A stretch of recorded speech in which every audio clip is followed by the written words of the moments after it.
Viewers, আপনারা দেখতে পাচ্ছেন আমার ড্রাইভিং ছাত্র শান্ত গাড়ি চালানো।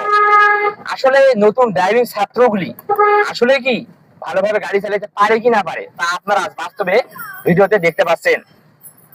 নতুন ড্রাইভিং ছাত্রদেরকে অবশ্যই ভালোভাবে ড্রাইভিং প্রশিক্ষণ দিতে হবে। যদি ভালোভাবে ড্রাইভিং প্রশিক্ষণ দেওয়া যায় তাহলে তারা ভালোভাবে ড্রাইভিং করতে পারবে।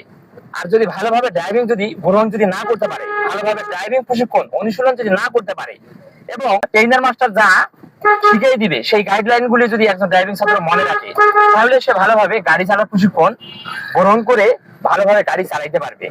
গাইস, আপনারা দেখতে পাচ্ছেন আমার ড্রাইভিং ছাত্র আঁকাবাঁকা রাস্তাগুলোতে খুবই সতর্কভাবে সাবধানে গাড়ি চালাচ্ছে এবং ঠান্ডা মস্তিষ্কে গাড়ি চালাচ্ছে, ধৈর্য ধারণ করে গাড়ি চালাচ্ছে। আপনারা তা আজ ভিডিওতে দেখতে পাচ্ছেন।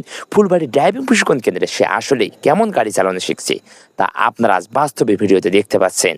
সঙ্গে আছে আমার ড্রাইভিং ছাত্র শান্ত। শান্ত, এই যে তুমি আঁকাবাঁকা রাস্তাগুলো অতিক্রম করে আসছো, তোমার তো কোনো সমস্যা তো হয়নি?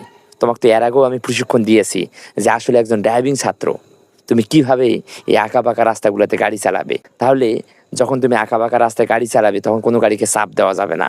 তোমার তো এটা তো মনে আছে তো? সুন্দর।